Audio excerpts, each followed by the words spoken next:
Thank you for coming. Today I want to talk about loading strategies. Many people tend to think that the loading strategies are more like black magic, and many people tend to actually use the default configuration that the library provides. And that's actually the intent. We wanted to provide a library smart enough to make decisions for you. But still, there is a chunk of users. My estimation is that only 10% of our users actually try to optimize the loading process in YUI 3, which is very good. So this presentation is for that kind of developer, the one that want to improve the performance somehow and control exactly what is happening and how it's happening in the page. I want to start doing a quick review of the things that changed since YUI last year. During the conference, a bunch of people asked for a way to use YUI 2 components in the YUI 3 ecosystem. And at that point, there was not an easy way to do it. So I wrote this gallery component called YUI 2. It was very popular at the moment. It solved the problem using the YUI 2 loader within YUI 3. Somehow solved the problem. A few months later, Adam from the YUI team came up with the idea of the project called 2 in 3. Really nice project. Now the YUI 2 components can be used as a first citizen in the library. The same happens for the gallery module. You no longer have to specify path or including component manually or defining metadata. You can just use it right away. Really nice project. In the recent months, we got the conditional loading as built in the loader. Now you can target in specific browsers or specific conditions. It's actually a method that you have. When you define the metadata, you can specify, I want to use this particular piece only if this condition happens. And that was actually very good for the loader. In the recent version 3.2, we actually have 2 new features. The first one is fast boot. Many people actually, this is like a hidden feature. What happens is that in previous version of the library, every time that you call the use statement, no matter what, the process was actually an asynchronous process, even if all the requirements that you need were there already. So it put the callback at the end of the thread, and eventually it will get executed. Now in 3.2, if you have a use statement and all the requirements are already in the page, it will execute the callback right away. It's a synchronous process. So it represents an improvement in the performance during the loading process. And we have another feature which is underscore YUI 2. So that means that you include the seed file for any version of the YUI library, and then you include the 3.2, and it will eventually support 2 versions of the library in the same page. The old version will be accessible through underscore YUI 2, and the new version 3.2 will be available as YUI. And it will compute dependencies and all that based on the original version that you have in the page. So it's an easy way to have at least 2 versions of the library in the same page. And finally, we got this simple YUI has an easy way to use the library. I don't want to go deeper on this, but the other guys mentioned it today.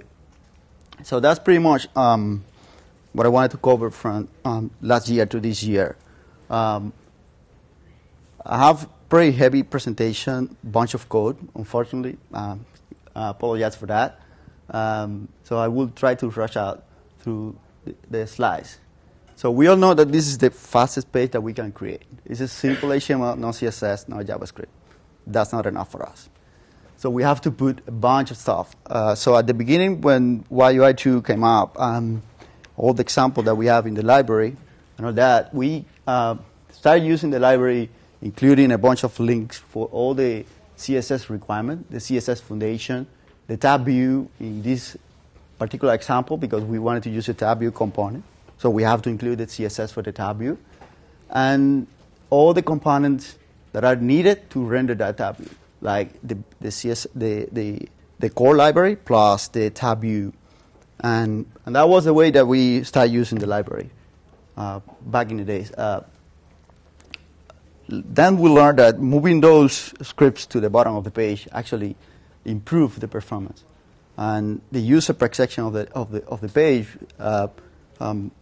was actually the page load very fast, because now the browser can render all the HTML and then start doing the loading process, rendering and execution of the JavaScript at the end. But still, the way that we handle those requests at the bottom of the page was not optimal. So Yahoo came up with the idea of having the combo. What the combo does is merging or concatenating all these components into a single request. So you no longer have to add like 10 different scripts at the bottom of the page. And the same with the CSS. We can use the combo for both. The problem now is that we end up having two CSS, one for external CSS, one for all the CSS requirements from the library, plus the one that we want to create for our site to customize the way that the site looks like. And the same for the JavaScript. We have the external JavaScript, and we have all the requirements there, and one more maybe to extend some of the components that we have in the library. And finally, we have the initialization process, just to create a tab view. In this case, creating a custom tab view that might extend the original tab view. And that was pretty much what we did a couple of years ago. Was pretty good. People actually like to use a combo. And also they learned that if they use a company CDN for all kind of static assets like CSS and JavaScript, improve the performance. You now have the content delivery network close to your user, providing access to these files right away. Okay. And then YUI 3 came out, and things changed a little bit. Now we end up having like a single JavaScript included in the page, the seed file, and you no longer have to deal with all kind of dependencies. And remember, in YUI 3, in YUI 2, you have to know exactly what is the order in which those files need to be included. That's no longer a problem. We have the seed file. We include the seed file at the bottom, and we start using components right away. And the library will do whatever needs to be done to get those components there and executing when they get ready. And you no longer need to keep the CSS at the top, because the library will also do the inclusion of the CSS when needed. In this case, including the tab view when needed. That was actually pretty good.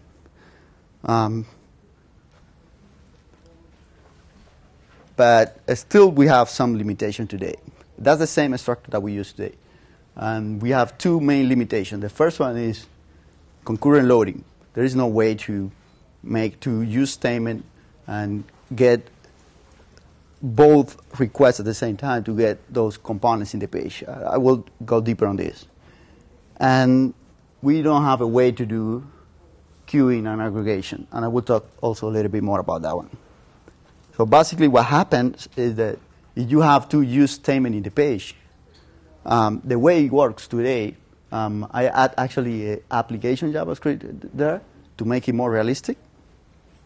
So you have the seed file, you have the application, maybe extending the library or configuring the library. And then you start making a use statement. Why do you need two use statements, multiple use statements that work, that are independent? Because maybe you have a server side that produce code in different ways, produce modular code that at the end you cannot mix it into a single use statement because it's too complex. So if we check the waterfall for these, you will see, can someone identify what is number 4 there? request number 4? Yeah. Loader. Yeah, so it's the loader. So number 3 is actually, number 2 is the core library, the seed file.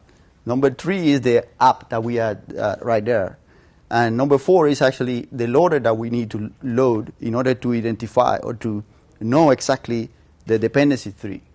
How can we compute what are the requirements for tab view? We need to load that information. It is not part of the seed because it will make the seed too big. So in order to know that, the library will load the loader, and after that, it will start loading the first chunk for the tab view, and it will put the slider on hold until the tab view get done, executed, and after that, it will start loading the slider and the requirements for that slider. Of course, they share a bunch of stuff. They share the apps, they share widget, because both extend widget.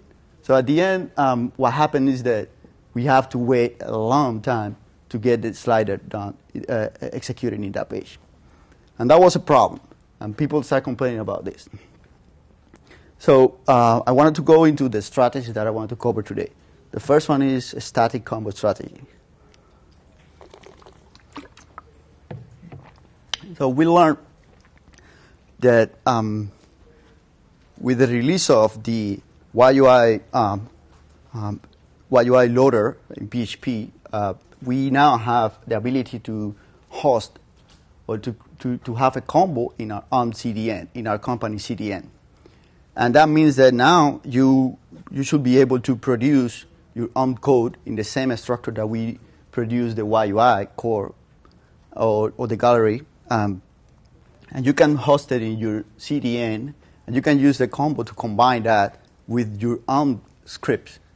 In this case, you will see that I'm combining, for the CSS, I'm combining the CSS foundation, the tab view, the widget, and my application that is actually the custom CSS that I will use for my page. And in the JavaScript part, you will see that I have the seed file. I also wanted to include the loader out of the box, so I don't want to include that later on. I wanted to include also the tab view plus all the dependencies, and finally my application, maybe to extend a little bit the tab view or any other component. And that way, you compare, now we have only one link and only one script that need to be loaded.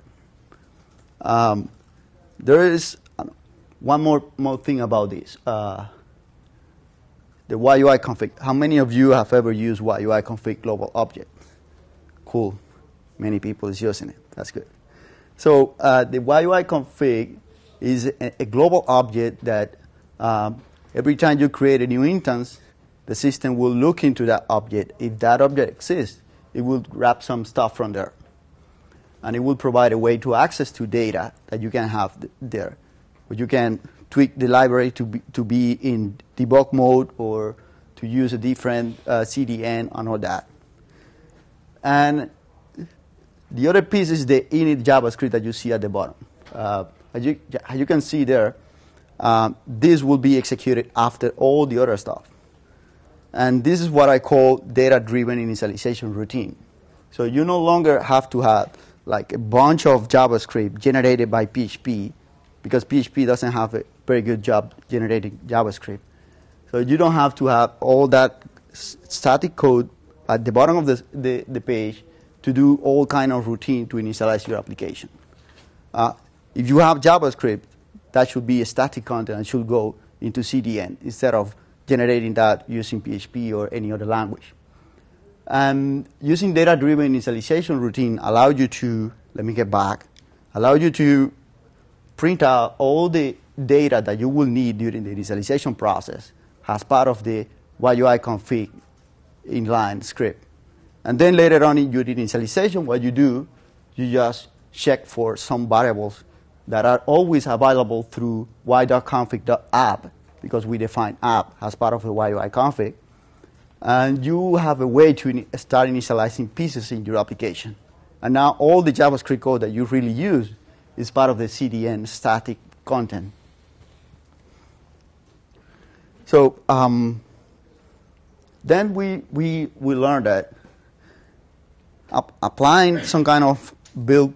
Go ahead. I had a question where you combined all the JS into one big combo stuff.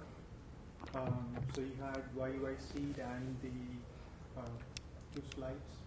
Yeah. So This one? you have here loader min and tab view min as part of the single URL. Yes. Loader dash min, the tab view dash min dot JS. So this is part of the combo that you have hosted in your Yeah. in your CDN, and so you the tab view min.js will have its own YUI use statements, which will. No.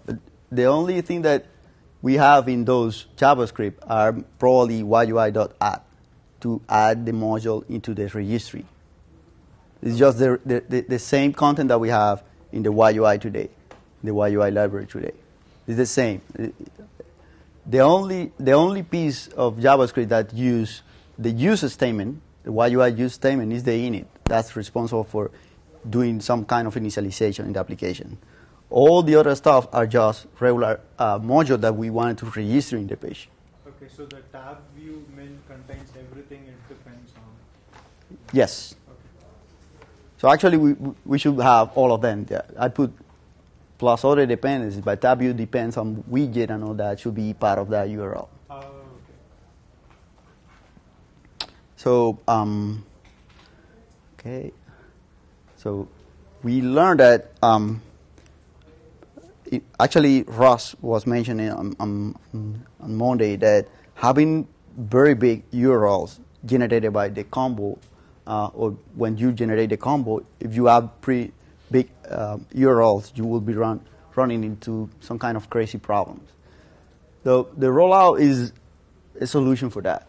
You have a build process and you can analyze exactly what are the pieces that you need in your application. Every time that you ship to production, you can generate these rollout files. Small files that you will put into your page in production mode, and that will help you to minimize the amount of text that you have in your markup, because now you don't have that very big combo URL. And also somehow looks better. It looks definitely better. So we have the initialization as part of that rollout. So let me talk a little bit about that rollout. This is the waterfall for this example. This example is exactly the same that I showed you before. The tab view, initializing the tab view based on data that comes from the server, because the server generates the markup for the tab view, and we need to know what is the selector for that tab view in order to create a tab view in JavaScript. So we end up like having a page that runs in less than a second with only 3 requests: the CSS, the HTML, and the JavaScript. And the JavaScript does everything we need to do to initialize the tab view, and the tab view information is part of the inline JavaScript here. If we compare this with the previous example in terms of performance, you will see that now the blue line that represents the unload of the page is actually under 1 second in both examples. But the problem here in the second example is that now we need like half a second more just to do the loading process, rendering, and execution. When in the first one, we already have that when we reach the unload event. So that's a pretty good performance improvement once you decide to use the rollout, instead of relying on the library to do the loading for you. So what is the composition of these rollouts? Basically, you have the YUI core, any gallery module that you wanted to use. If you wanted to use 2-in-3 project, it's right there. Your custom implementation, depending on the module that you wanted to create. And finally, the initialization routine using data-driven initialization.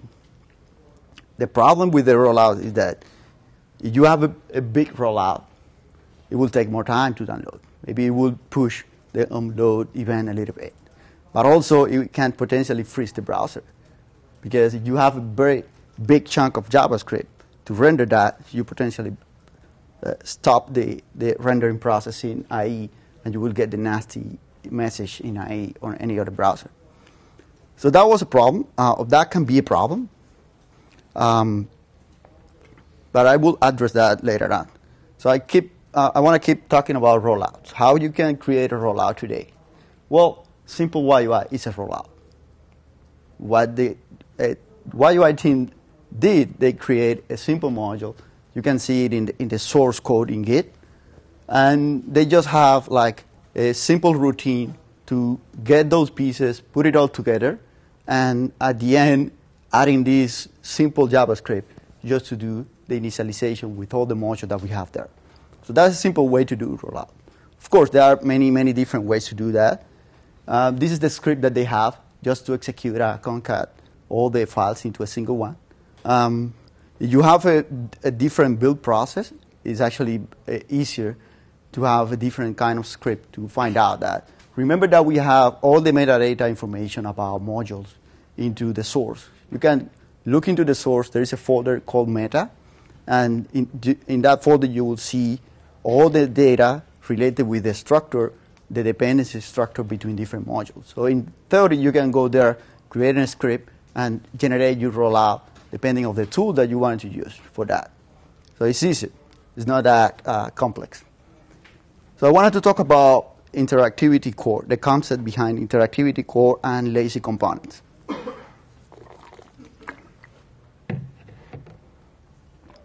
So this is an example of search result page when you look for Lady Gaga.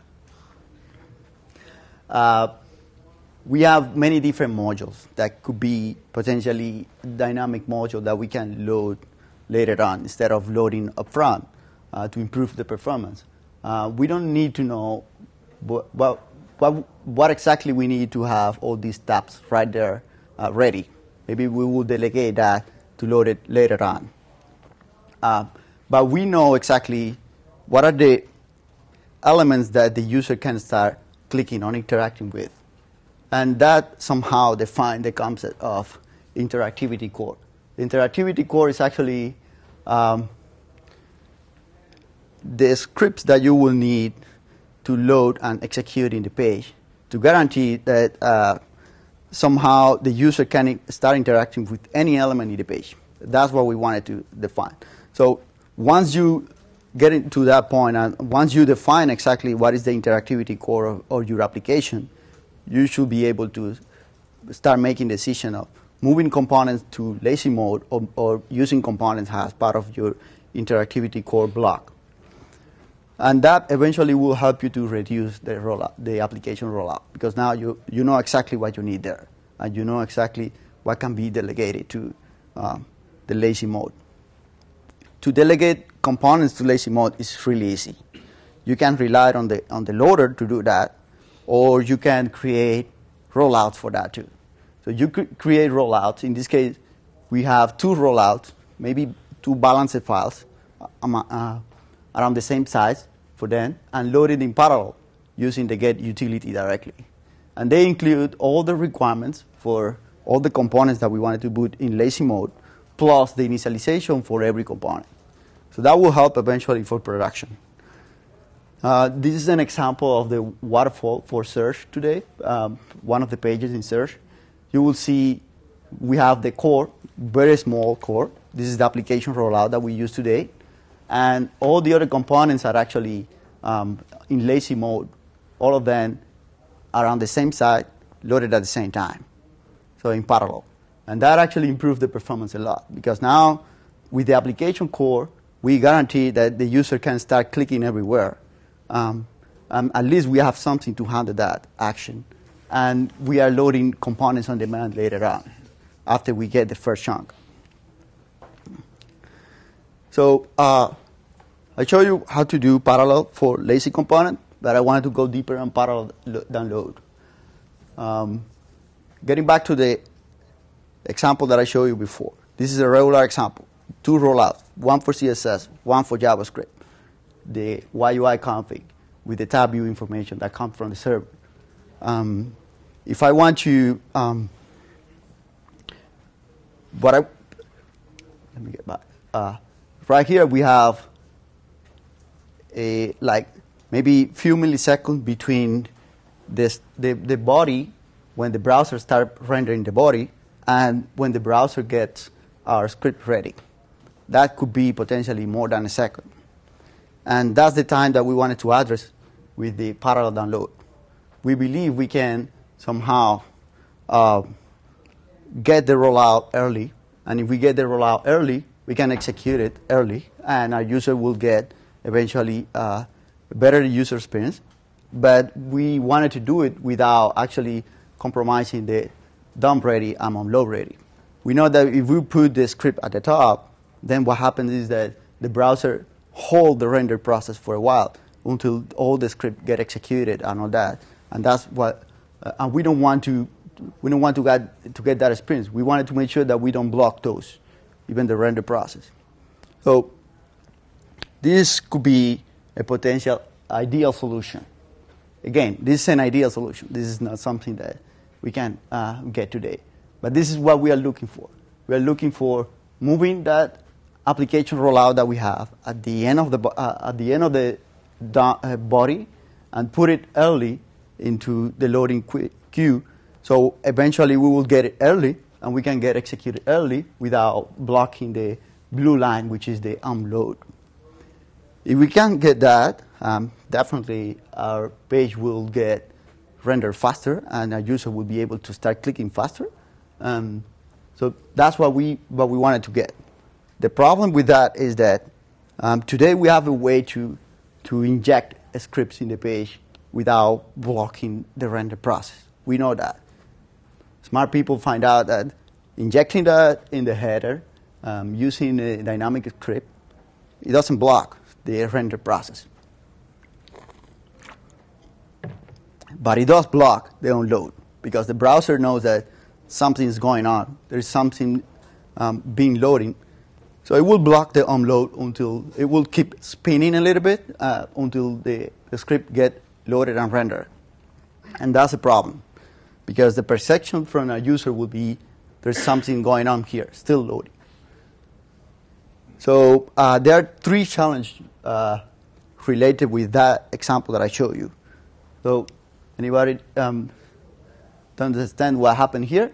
It's just creating a script, injecting at the header, setting the rollout as a source, it will start loading that dynamically. And because the application rollout have all the information, including the init JavaScript, and because you have the config at the top, should be able to, as soon as the browser get it and render, execute the initialization process. The problem with that, or the challenge that we have with this approach is that how can we produce a very tiny non-blocking bootstrap? That's the bootstrap that I mentioned before, this one. It's at the top of the DOM. We know exactly how many characters we will use to inject the application rollout. What we don't know is how many characters we will have for the YUI config. Maybe you have a heavy application, a lot of data coming from the PHP or from any other server-side language, and these can potentially be big and represent a blocking execution in the browser. So that can potentially break the whole idea. The second one is how can we avoid blocking the unload? We are loading the rollout. The browser knows. The browser will keep spinning until that finish. That can potentially be another problem. And the last one is maybe something that we can do if we have a big rollout. We can split it into two pieces maybe. Two balanced files, included then at the same time, using dynamic injection, and they will not block the render. But then we have another problem. If we have two files, we inject it dynamically. We cannot control the execution order. And because of that, you cannot guarantee that the second will be executed before or after the first one. And you will have to put the seed file in both of them to guarantee at least that they will be executed having all the YUI stuff that we need. It's probably a bad decision. So I wanted to stop right here and start looking for a different solution for that. Let's keep using the same example that we have that I showed you before. One CSS, one JavaScript at the very bottom of the page, and we will see somehow how can we guarantee that the user can start clicking everywhere when the page start rendering. So this is a search result page again. And I highlight the little icon below the search box. If you click on that icon, you will see like more information about the query, like related queries and other stuff related with that. What happened is that we flush the page in different chunks just to make sure that the browser starts getting content right away. It starts writing that content. The problem is that maybe, for some reason, the user starts clicking on that, and the JavaScript that we need to handle that click is not ready yet. So what happened? The user will see like it doesn't seem to work, or maybe the user will see the pound in the URL because it's not ready yet. So we have few solutions for this. But still, I wanted to keep getting back to the same example. CSS, JavaScript at the bottom, YUI config to do data-driven initialization. The problem here is that we have a few seconds between that, between the starting rendering process and the JavaScript getting ready and executed. What we can do is that we stand on the principle that at any given time the user can start clicking on elements in the page. That's what we want. That's what we want to guarantee. That's a guarantee that we can offer to our user. The problem is that how can we handle this? How can we achieve this? So a possible solution is we can try to cache and hold some events, not all of them, but some of them, and release them until the code that handles that event becomes available. The problem is that doing so, we need to do it without increasing the complexity of your application. The problem with performance, and that's something that I want to make it clear, the problem is that you have a bunch of code, and every month we find out a new way to improve performance. If you have to change your code every time that we find out a crazy way to include the files, you will be working for performance only. So the problem that we need to solve, we should try to solve it without actually changing our code. Our code should be the same. And I believe YUI is the only library out there that support that kind of statement. We have a fair amount of configuration to bend the way that the library works in order to support a use case like this. So I wrote this component in the gallery. It's called Event Binder. It actually supports this use case. I have two features. The first one is event-driven module loading, which means that I don't want to load module A and module B because only 10% of my users are actually clicking here, and only 10% will require those. So it doesn't make sense to ship that for every user when only 5% is using it. So I wanted to put those on hold, and if the user clicks there, I will load it and I will execute it, and they will be able to see maybe the layout that I wanted to display or the overlay or whatever. And the second feature is early event binding. We wanted to set up the listener. We wanted to define some kind of routine when the user clicks on a link, but we wanted to bind that event until that script becomes available. So these are two features that we have in that component. Let me go deeper on this one. Many people tend to think that modules, YUI modules in general, are only implementation that can be reused from one project to another. The reality is that we can also create modules that are initialization routines instead of having a crazy generic implementation there. So in this case, I'm creating my custom module, and what it does is just setting up a listener, doing some routine for that, maybe displaying an overlay, or maybe reloading the page, or doing an AJAX call. This is a module that we will use in one particular application. It's custom for that application. It's not something that we wanted to share between different pages or between different projects. And sometimes they are very useful. Why? Because now we control the initialization routine through the loader and through the registry that we have in YUI. So let me show you an example of how to use it. the regular way to use this is maybe defining the metadata information and use or calling the use statement to initialize that module. So make sure you check this sample, I don't use any callback because I don't need to know when the module gets ready. The module will do all the initialization, will set up the listener, will wait for a user interaction. The way that you can use it with the binder is pretty much the same. You don't need to go and change your module. What you need to do is you use the gallery binder, event binder, and you define the rule to include that module in the page. So you no longer need to control when that module is needed or how you will load it in the core, interactivity core, or on lazy mode. You just define the rule. And once the user clicks there, it will put that event on hold for a few seconds, maybe a few milliseconds. It will try to load my content module. Once the module is ready, then it will flush the event. So it's independent of your code. Your code doesn't need to know in which condition that code will be executed. What you really need to know is the rule that you want to define to load that code. And the code that, just like a regular code that runs up front, has an inclusion in the page. The second one is the early event binding. I will show you. This is more complex. Go ahead. So does the event binder automatically trigger my click event as well? For example, clicking a button opens an overlay. Yes. Okay? That's my module. Yes. Now you're saying do the event binder on the actual button and clicking on it actually loads the module. Yes. Right? Does it also show the overlay automatically? Yes, because you put the event on hold until the module become available, executed, ready to use. Then it flushes the same event. So it's transparent for your module. If the event happens before or after, it will flush after that. So that's the idea.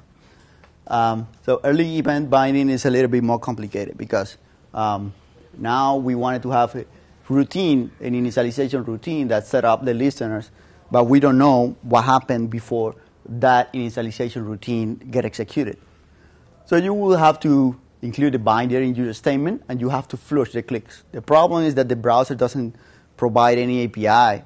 Any browser provide any API that allows us to know exactly what happens before the code get executed. So we don't know what happens between the body first chunk and the execution of the script.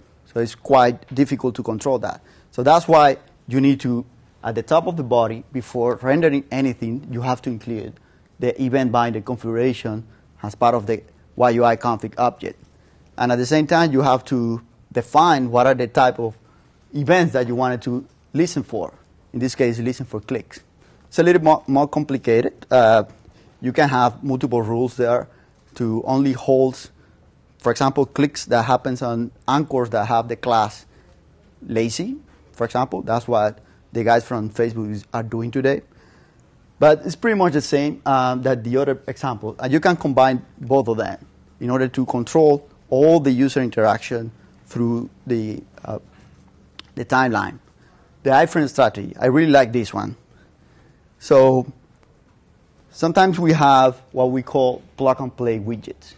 Those are piece of code that we can drop in many pages. Like the first one is the search assist for search.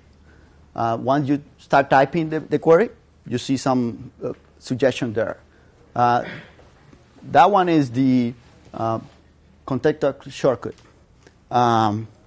Basically, when you roll over some content in the page, you can see more information about that content. It's like an overlay that you see there. And we have Meebo bar. How many of you have ever used Meebo? Cool. So Meebo bar is something that you can drop in many pages, and you will see these little overlay here. It's pretty cool. Actually, Meebo start the trend on these on this routine, the iframe routine. So basically, a plug-and-play widget is an independent piece of software, something that we wanted to create as a isolated component. And that piece of software can run in any system, in any page. Independent. It's actually library agnostic. You don't need to have YUI there. You don't need to have the YUI version that you require for your component. Maybe you have jQuery. Maybe you have no library at all. So that's what we call plug-and-play widgets. The challenge with this is actually, we have three main challenges. The first one is, how can we inject code in a page that will do some kind of crazy stuff with the layout and displaying overlays and all that, without actually degrading the page, the host page, the page that we use to inject that component. If we degrade that, and now YSlope is reporting C instead of A in your page, the client for that widget will not be happy. The second one is actually very important. How can we keep the widget, all the JavaScript that we need for that widget, into a sandbox? So it will not affect the library that we have there. It doesn't care, actually. That's something that YUI does really well, because we can sandbox all that. I will talk a little bit more about that. And the last one is the one that is more complex, because CSS doesn't support sandboxing. So there is no way. If we will actually change the DOM structure of the host page, there is no way that we can, that at least the CSS that we have in the page eventually can affect our CSS, the CSS of the widget. Because maybe they have a crazy CSS rule for IE that displayed the links in red or something like that. So there is no way that we can guarantee that. But at least we can do something about it. So let me give you more details. The good news is that somehow YUI support so many configurations that we can bend it, and we can somehow find out a middle ground to configure our instance to avoid breaking the page that we use to drop the module. I wrote a gallery module to facilitate this. It's called parent window. What it does is actually pretty simple. In the page that you want to drop the module, you put this code. This is low-level DOM manipulation, because I don't know if the page in which I will drop my YUI widget actually have the library there. Maybe they are using jQuery. So what it does is creates a iframe, hide that iframe to the left, and open that iframe for writing. Write some body, empty body, nothing there, just an unload event. And within that unload event, we have some inline JavaScript there. The first chunk is setting up the YUI config object for the iframe. That will be in the scope of the iframe. And finally, we will get the widget application rollout. It's exactly the same technique that we used before. It's a rollout. It will have all the requirements, YUI seed file, init JavaScript. So once you drop that into a page, what it does is it will create that iframe, and it will execute this code here. This is part of the init JavaScript for the rollout. So we put in use the parent window. We have the bootstrap there, just in case. I want to highlight that. How many of you have ever used bootstrap false? All right, only 2 people. So basically what it does is it prevents to include the loader, because we already have all the information that we need for the modules. So going back to the implementation, I put the iframe binder wider just to make sure that we visualize that this instance of YUI is running in the iframe. What happens is that once you get that instance, because of the parent window module, what we can do is we can call the parent window method, and it will return a void, and that void will be bound to the parent window. So whatever we do with that void is just like having JavaScript code, YUI code, running in the parent window. The only difference is that it's running in the iframe. And because it's running in the iframe, it is sandboxed. It will not affect the JavaScript that you have in the parent window. It will just have access to the document of the parent window, the document structure. And that somehow allowing us to do some kind of sandboxing. The parent window cannot change this because this is in an anonymous function, and we are not making any changes in the JavaScript that we have there. No matter if they have a different version of YUI, no matter if they have jQuery or any other library.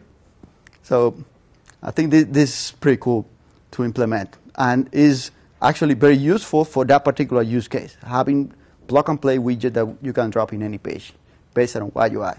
And this is possible because internally YUI has a bunch of different configurations that we can use to bind the instance to use a different document. In this case, using the document of the parent window. We can do it vice versa as well.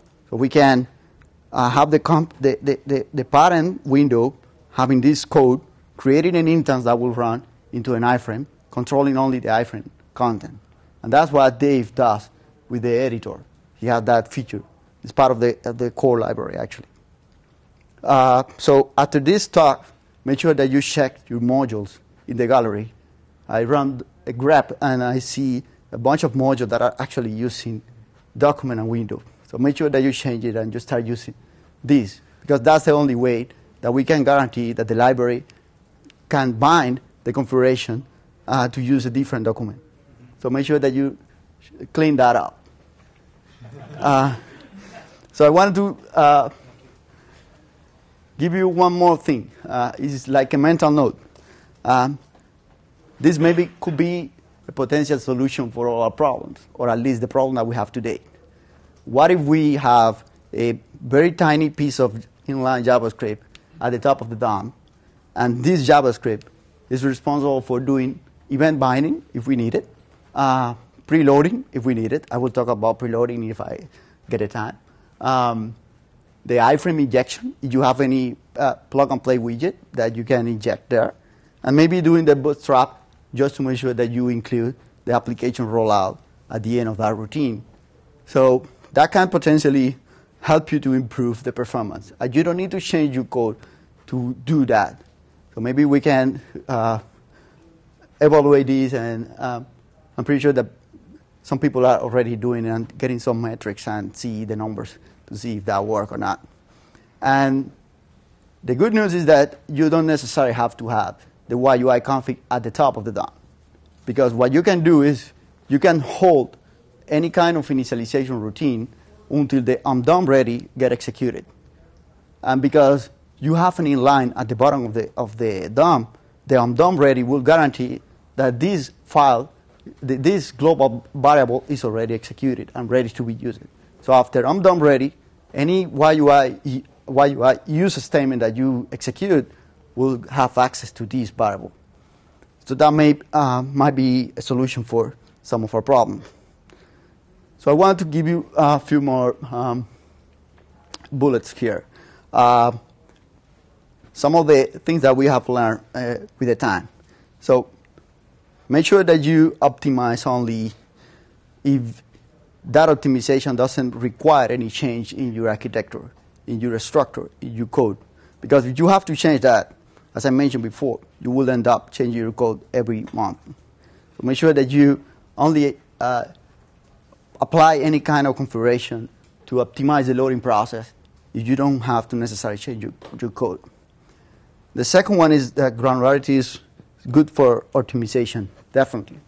If you have modules and you have initialization module that does initialization, like the one that I showed you, that will help to move pieces from here to there, move pieces to the interactivity core, or move pieces to a lazy component, or maybe putting that into the binder to load it only if the user clicks on some elements.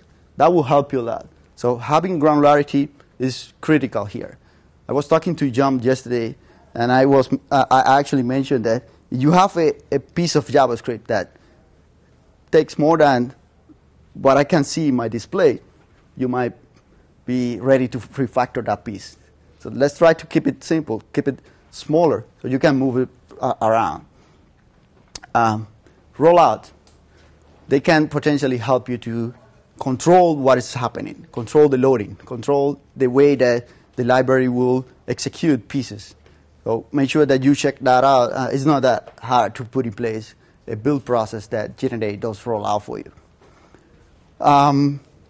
The next one, focus on those bottlenecks that affect most of your users. Don't try to optimize for 2% of your users. Doesn't worth it. It's better to try to optimize at least 30, 40% of your users, making some changes that improve a little bit the performance for those users. And the last one is try to work on the user perception. Remember, they will look into the browser. They will see this spinning of the browser. If things came up, even after that stop, they will have the feeling that something is going on and the page is still loading. So make sure that you check that out. All right. So that's pretty much what I have.